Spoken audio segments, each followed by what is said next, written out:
You're listening to the Cash Podcast, creating affluence, success, and happiness with your financial surgeon, Adam Koch, President and Portfolio Manager at Libertas Wealth Management Group at libertaswealth.com. Happy Valentine's Day, everyone. I hope you all had a fun Super Bowl weekend. At least for those of us here in the Midwest and especially in Ohio, we're a little bummed out that Cool Joe and the Cincinnati Bengals couldn't pull it off last night. But I think the good news is, and I can't speak for everyone else here, but if I had to bet, I think that they have a pretty bright future ahead of them anyway, going into the future here. All right, now, opposite of the future, as much as I could have easily turned this podcast into a big, drawn-out football analogy, I'm going to spare the non-sports fans, and instead, we're going to talk about history. In fact, if you're a big fan of history, and I'm a huge fan of history, then you're really going to like this episode because we're going to be putting into perspective some of the biggest geopolitical events. So that's wars, invasions, bombings, terrorist attacks. And we're going to compare those events to what happened in the stock market. On the day of the event, we're going to observe how long it took before the stock market bottomed out and how much it went down. And then we're going to study about, say how long it took before the market recovered from the event in question. But before we get started, this is going to be fun. Before we get started, as always, a few housekeeping items. The first one's probably obvious. My voice is still struggling. I don't know what's going on here, but I've still got this lingering cough that won't go away that seems to have gotten worse this past week. I had COVID in early to mid January, and I thought it was just kind of a lingering cough that was going away, but it turns out this past week it got a little bit worse, and now I'm just probably going to have to edit this episode several times just to take out all the coughing, so I apologize in advance. But second of all, thank you so much for joining us as always. My hope is for you to learn a little bit more on each and every episode so that you become more successful, wealthier, happier, and above all, more educated than you were before you started listening today. So come back often and subscribe both on iTunes and YouTube. If you're a listener, you can listen in the car, on the treadmill, on iTunes, on your walks. And if you're more of a watcher, you can watch on YouTube. You can also follow me on Twitter at Adam Koch and on Instagram at Financial Surgeon. Last but not least, all links, visuals, charts, educational resources we always have available on our website at libertaswealth.com. Although on this episode, you won't really need to be watching, although there is one table at the very end that sums everything up, that if you want to take a look at that table later on and just hit the pause button or take a screenshot, you can feel free to do so. But let's go ahead and get started here. As always, I like to start with a quote, and today's quote is from Sun Tzu, the legendary, easy for me to say, military general. And he said, and we're going to go slow through this, he said, if you know the enemy and you know yourself, you need not fear the result of 100 battles. If you know yourself, but not the enemy, for every victory gained, you will also suffer a defeat. And if you know neither the enemy nor yourself, you will succumb in every battle. So if I go backwards, because I almost completely switched up the quote and literally wrote it down backwards because I thought it made a little bit more sense with our analogy. But if we start backwards, if you know neither the enemy nor yourself, you will succumb in every battle. What's that mean to me? Well, to me that means if you don't know yourself as an investor and you don't understand the stock market, whenever something bad happens, I think you're probably going to feel a sense of painstaking, undying, and in some cases tumultuous anxiety that makes it extremely tough to live your day-to-day life, especially if you pay close attention to the market. So, and that's if you neither know the enemy nor yourself, the enemy being the market, of course. If you know yourself, so you know what kind of investor you are, and you understand yourself well, which is great. In fact, that's the bigger battle. But you don't understand the enemy, you don't understand the market, then for every victory gained, you will also suffer a defeat. So sometimes you'll win because things will go as you assume they would, according to your own set of beliefs, your own investment behavior, your behavioral psychology of who you are as an investor. But every once in a while, the market, if not more than once in a while, the market's going to surprise you, and you're not going to understand why it's doing what it's doing. In fact, our last podcast a couple podcasts really, where we talked about the bifurcation in the market and how strange things have been this past year, going back, we'll say 1 year and 2 days since the market peaked on February 12th of 2021 and growth stocks started going down and have struggled to recover. But anyway, I digress. So that's if you know yourself but not the enemy, every victory gained, you're also going to suffer defeat. Now, if you know the enemy, the stock market, if you understand the market and what it does and that what's normal, what's not, what's healthy, what's not, and you know yourself, you understand yourself as an investor, you need not fear the result of 100 battles. That's this battle with current events today, with Russia looking to invade Ukraine, or any other battle for that matter. So what we're going to do today is we're going to go through a bunch of battles, and we're going to analyze every one of those battles. Not all of them, but I'm going to go through most of them in detail, and then we're going to sum everything up at the end. So let's start with the first battle, going all the way back to Pearl Harbor. So the attack on Pearl Harbor occurred on December 7th, 1941. That day, the market went down 3.8% in 1 day. And from that point forward, if you look at the total drop from that day to the very end till the market hit bottom, it went down 19.8%. Now, how long did it take for it to get to that bottom? 143 days. So it took 143 days for the market to go down 19.8% as a result of the attack on Pearl Harbor. And then it took another 307 days once it bottomed before it recovered. Okay, so that's the first one. We're going to go over several here. So Pearl Harbor, a 1 day 3.8 drop, a total drawdown of 19.8% that took 143 days, and then it took the market 307 days to recover and get back to even again. If we go forward and we look at North Korea invading South Korea, what we have here is back on June 25th of 1950, North Korea invades South Korea, and the market goes down 5.4% in 1 day. Everybody's freaking out. The total drop in the market, the total drawdown, was 12.9%. So the 1 day drop was 5.4, but in total, the market went down 12.9% over the course of 23 days. And then it took the market 82 days to recover off the bottom and get back to even again. Now, if we go forward to the next event here, we've got the Hungarian uprising. This one's especially close to me and close to my heart because my dad was born in Hungary. One half of my entire family is from Hungary. Many of my family members still live in Hungary, and this was during the communist revolutions with Russia. And on October 23rd of 1956, the market went down 0.2% was all in 1 day.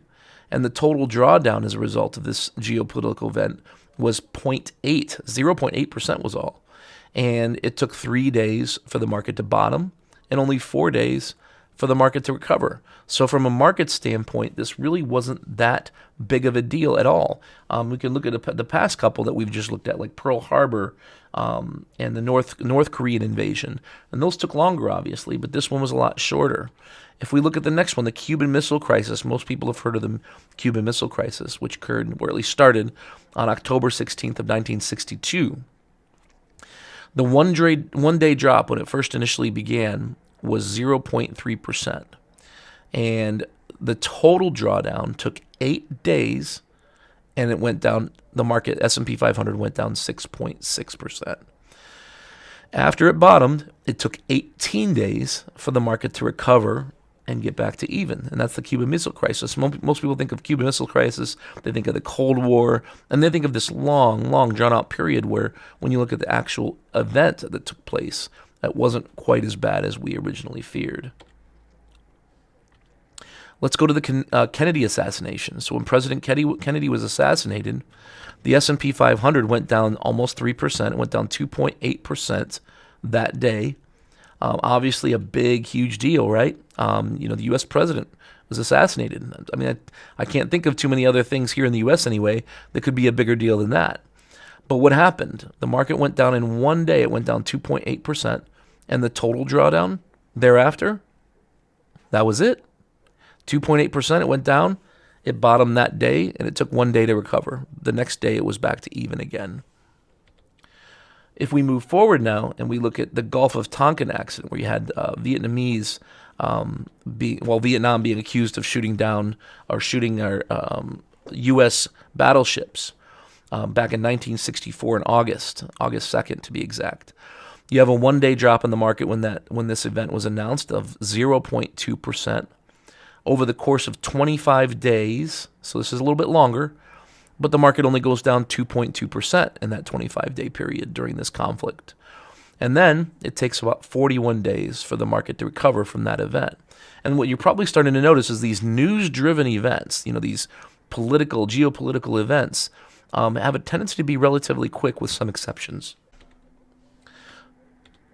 Now let's look at the Tet Offensive. This is Vietnam. 1:30, so January 30th of 1968. As soon as the event began, we've got a one-day drop in the stock market of 0.5%. So the market goes down 0.5% on the first day. Not too much of a panic. But over the course of 36 days, the market goes down 6% in only 36 days. However, 65 days later, we're back to even again. So the market recovers 65 days later after hitting bottom. Then we have the Munich Olympics massacre.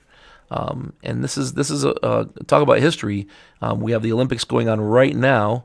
In the last podcast, I talked about how Russia has, whether it be Crimea, Georgia, and now the Ukraine, Russia has a tendency to want to invade during the Olympics for some reason. I'm not sure why that is, but not that they've invaded yet, obviously, or that they're going to at all. But if they do, this will be the third time they've done so during an Olympic event.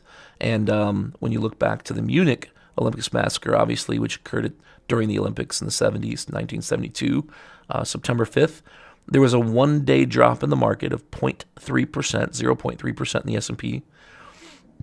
Over the course of 42 days, the market went down 4.3% in total. And then it took 57 days for the market to recover off the bottom. So, we're talking a couple months and we're back to even again. If we move on, we're going to talk about just briefly here the Yom Kippur War. So the war in the Yom Kippur War, easy for me to say again, I feel like I can't even say it, October 6th of 1973. And this one's interesting. The stock market, the S&P 500, goes up 0.3% in one day. I don't think anybody was excited about this event, but here is an event where the market did exactly the opposite of what one might think might happen during a geopolitical event or during a war or during a bombing or something along those lines. The market ends up going down the next day, however, and over the course of 5 days, it goes down a total of 0.6%. And then 6 days later, we're right back to even again. So market recovers in 6 days. If we look at the next event here that I'm going through in detail anyway, we have the attempted assassination of Ronald Reagan. This, again, a really, really short event. Back on March 30th of 1981, President Reagan, as somebody tries to shoot him, the market goes down 0.3% in one day. And that's the total drawdown. So the market bottoms in 1 day, and then 2 days later, the market recovers. Now, some could say, well, that's because he wasn't actually assassinated. And perhaps you're right. That's possible. But, if we go back to the JFK assassination, let me bounce back here real quick here. So Kennedy assassination, we have, there we go, a 2.8% drop in the market where Kennedy was actually assassinated. And the market recovered from that 2.8% drop the very next day with only a one-day recovery. So I don't think that argument necessarily stands that just because Reagan was not assassinated, I don't think that means that, that's why the market came back right away. All right, what about the invasion of Kuwait? This was a pretty big deal. I remember when I was growing up, this was, I had family members that were overseas. Back, August 2nd of 1990 was the first day that Iraq invaded Kuwait, and I think everybody knew that, the U.S. was going to get involved. And on that day, the market went down 1.1%. Now, a little bit longer of an event here, we had a 71-day drawdown, and the market went down 16.9%, almost 17% in 71 days. Furthermore, it took 189 days for the market to recover from that 17% drop that occurred over the course of that 71 days. So this was much longer of an event, obviously. Now here's a big one, right? There isn't a single person who, well, I won't say anybody now. I guess I'm getting old. I guess I'm dating myself here. But unless you're, what would we say? There's not a single person, is it fair to say, 30 years of age or older? Is that fair? Who doesn't remember or doesn't have some sort of recollection of what they were doing or where they were during the World Trade Center attack. So on 9/11 of 2001, 2 planes hit the World Trade Center, and the market goes down almost 5% in one day. What I don't have on this slide is that the market actually ended up being closed for a few days because the markets were so volatile, and obviously this was in Lower Manhattan, which is the financial district. This is where the New York Stock Exchange is on Broad and Wall Streets. So markets frozen, and the total drop in the market ended up being 11.6%, and it happened in only 11 days. So an 11.6% drop in only 11 days, which is obviously a very fast drop. Now, at least during that particular drop, the market came back in only 31 days. Now, that doesn't obviously count the fact that the market did obviously struggle throughout the rest of 2001, 2002, until bottoming in March of 2002. But still, the point being here is that the market did come back relatively fast after this very, very, very horrible, memorable event in our history. Got a few more here to go over. The Boston Marathon bombing. Now, for those of you who remember this, when we look at the S&P 500, on April 15th, tax day, 2013, the bomb goes off in Boston during the marathon, and there is a 2.3% drop in the market that day. The total drawdown, however, was 3%, 3.0%. The market goes down in 4 days total, and then 15 days later, we're right back to where we started. We're back to even, and the market has fully recovered. The North Korean missile crisis. We've got North Korea firing missiles over in the Pacific. This is July 28th, 2017. There was only a 0.1, so that's 0.1% drop in the market that day. Over the course of the next 14 days total, the market goes down 1.5%, which wasn't all that big of a deal. And the market recovers from that 1.5% drop in very slow fashion, creepy crawly fashion, 36 days later. And then we have the United States pulling out of Afghanistan. This was a pretty big deal. I think people were really, really worried about this, and I'm not so certain that it's not a reason to be worried about at some point down the road that we may have some sort of future conflict overseas in the Middle East, and specifically as it pertains to Afghanistan. But on August 30th of last summer, so August 30th, 2021, the U.S. withdrawals from Afghanistan. And again, similar to one of the situations I brought up earlier, the one-day drop was not a drop at all. The market actually went up that day. Now, over the course of the next day, the market goes down 0.1%, but the market recovers 3 days later, and it's an afterthought and something that people probably don't really think about all that much any longer. Now, like I mentioned, I said I was going to go into detail on several of these events, but I wasn't going to go over every single one of them because there's quite a few, and this is just going back to Pearl Harbor. I mean, there's more events we could throw in here with more drawdowns, more bottoms, more days to recover, but I think this is a good sample size, and this is from Ryan Dietrich, by the way. So thanks, as always, Ryan, for the great research and that you do to make my life easier so I can educate our clients and the public using that great research. So if we look back at this over time, and not just at Pearl Harbor, but I'll read through all these here. Pearl Harbor, the North Korean invasion of South Korea, the Hungarian uprising during the Communist Revolution, the Suez Canal crisis, which I did not go into detail on, the Cuban Missile Crisis we talked about, Kennedy assassination, the Gulf of Tonkin incident we did talk about. I didn't bring up the Six-Day War. We went over Munich, the Tet Offensive, Yom Kippur, the Reagan assassination attempt, Iraq's invasion of Kuwait, the 9/11 terrorist attacks on World Trade Center, The Madrid bombing, I did not go over in detail, but we had the Madrid bombing. The market went down. This is March 11th, 2004. The market goes down 1.5% in one day. It goes down 2.9% total over 14 days. And then 20 days later, we're back to where we started. We're at full recovery. London subway bombing, we did not go into detail on that, but that's another one. We talked about the Boston Marathon. Bombing in Syria, we did not go over. We did talk about the North Korean missile crisis. Saudi Aramco drone strike, we did not talk about. The Iranian general that was killed in an airstrike back in 2020, that's January 3rd, 2020. Everything was being masked by the U.S. election at the time. Obviously, we had coronavirus that was starting at that time, so most people probably don't even remember that one. And then the last, again, which I don't know about you, but again, has become, I think, an afterthought in many minds, is again when the U.S. pulled out of Afghanistan. So we went through all of these events, and when we pull up the averages, and this is where it gets interesting. I mean, I think it was already interesting when you look back at history and how bad things might have felt at the time. But then looking back, maybe it's not, from a stock market standpoint, from an investment standpoint, it's not so scary after all, as one of my kids' books say that I used to read to them. But the average one-day drop, if we average out all these events, the average one-day drop, when you look at all these geopolitical events, is negative 1.1%. So it's a drop of 1.1.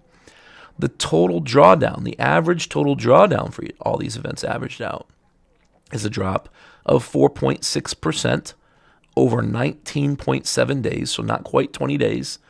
And the average time to recovery, so the average time to getting back to even, is just over 43 days, 43.2 days to be exact.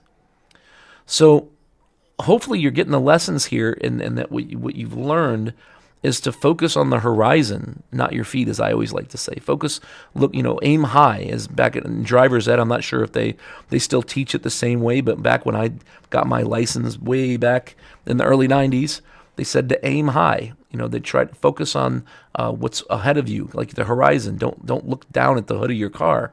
Driving down the road with your eyes focused in the dirt in front of you isn't going to get you very far. Be like opening your door and looking down at the dirt, or looking right at the ahead of the dirt right in front of you when you're trying to drive. You might end up getting some accidents. You've got to focus on the road further ahead of you. You got to focus on that horizon in order to stay straight and stay on your journey down the road and do so safely and get to your destination on time, conservatively speaking. And the single biggest key, I think, when it comes to all this investing stuff, all these things about geopolitical events and wars and invasions, and we can go beyond that. We can talk about other reasons the market goes down, and there's no shortage, by the way. But the single biggest key is to have a roadmap, and that is to have a financial plan in place. If you don't have a financial plan in place, then you're essentially driving down the road hoping you hit all the green lights, and you're hoping you can make it through the construction sites without wrecking your car or running anybody over. You're hoping that you can get through all the weather and all the detours and do so without any stress whatsoever. And let's be honest, what are the chances of that? So you have to have a plan. You have to have a plan in place, because without that roadmap, again, it's going to be a rough trip. We've got construction, weather, traffic, delays. And then if we don't know where we're going, and that's probably the biggest thing when it comes to a roadmap or a financial plan, a retirement plan, what a retirement plan or a financial plan tells us is first and foremost, it asks us, where do we want to go? And it doesn't matter if you're retired or not, by the way. If you're not retired, then obviously most people think of the destination as being retirement. But what those people don't realize is it goes, the destination is much further on beyond retirement. We got, I often tell this joke about how, people say in the industry, it's been taught that, the closer you get to retirement, the more conservative you should be with your investments, and you should own more and more and more bonds. And that's another discussion for another day completely, and how inaccurate that statement can be. But it's not like you're going to retire and die, right? I mean, you're going to hopefully live another 20, 30 years or more after you retire. So we're not trying to make the destination retirement here. The destination, especially if you're already retired, but even if you aren't retired, is making sure that your money lasts longer than you do.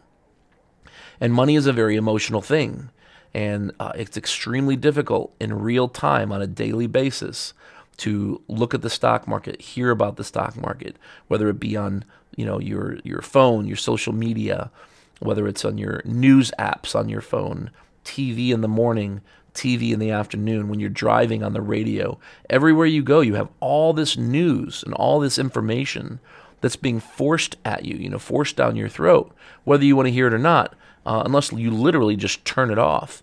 And what ends up happening is it creates stress, creates fear, worry, and it creates this need to, or at least this feeling, I should say, to want to stop your car and get out and just end up frozen and stick your head in the sand. And that's the last thing we want to do. We have to keep going on our roadmap, following our plan, so that we can meet our destination and beyond. And when I say beyond, I mean what happens to your money when you're no longer here? What happens to your spouse? What happens with the money as it pertains to your family or charities or things along those lines? So there's a lot to consider here, and without that roadmap, we really, and without that destination, which is really all about you. It's all about, what do I want? When do I want to quit working? When would I like to have the choice to make work optional? And then if I'm already retired, or if I plan on being retired someday, it's how often would I like to take big, huge, call it international trips? Maybe I don't want to take any, but if I do, how many do I want to take? How much is it going to cost? How much are my continental trips here in the U.S. going to cost? What about road trips? How many of those do I want to take? Do I want to visit family? Do I want to stay in the state where I'm living now, or do I want to move? Maybe I want to have a second home. Maybe I want a third home. Maybe I want to rent out one of my homes. How often do I buy new or used cars, net after trade-in? Will that change in retirement? Will I drive more? Will I drive less? How much do I want to help my parents? How much do I want to help my kids, and in what ways? So it goes on and on and on. And this is, without that plan, I can't reiterate more. The plan is what helps us ignore, or at least to a certain extent ignore, the things that are going on right now in our lives, in the world, in our country, that can cause us to get easily derailed. And all I'm saying is that if you have a plan, that it becomes a whole lot easier to deal with the intraday, intra-week, intra-month, and intra-year noise, because that's what it is. In the long term, if you focus on the long term, everything is generally going to be okay as long as you've planned, as long as you have a plan and you stick to it. And when it comes to my job, I can be considered maybe a personal trainer. You can be given a diet and exercise plan. You can fill out a diet and exercise plan yourself, but some people, they want a personal trainer to help them lose the weight or get in shape or what have you, lose their corona weight, right? The COVID weight. But in the financial planning world, we're here to help hold your hand, make sure you're sticking to your plan. And whenever things happen, then you kind of get off fall off the wagon, or your train goes off the rails, whether that's due to something you've done, overspending, not saving enough, or maybe something the market's done. Something the market's done that's caused us a momentary, temporary setback. We're here to help make sure that we make changes as necessary and to make sure that you're staying on track. So with that all being said, I'm going to go ahead and end for the day.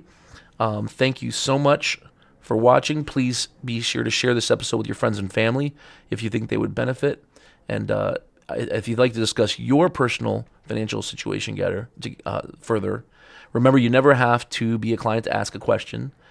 So if you'd like to set up an intro call, you can email us at info@libertaswealth.com or head over to our contact page at libertaswealth.com, and you can send us a form message there.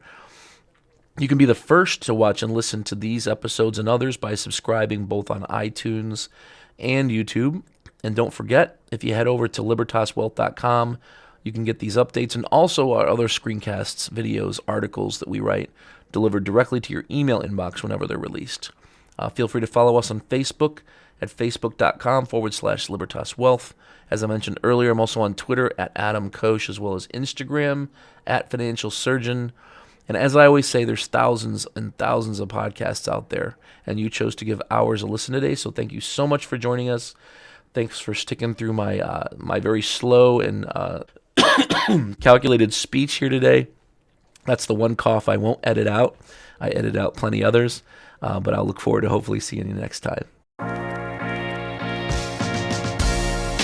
Thank you for listening to the Cash Podcast with your financial surgeon, Adam Koch. To see any charts or images that were mentioned in this show, or to check out additional articles, videos, and other educational resources, head over to libertaswealth.com.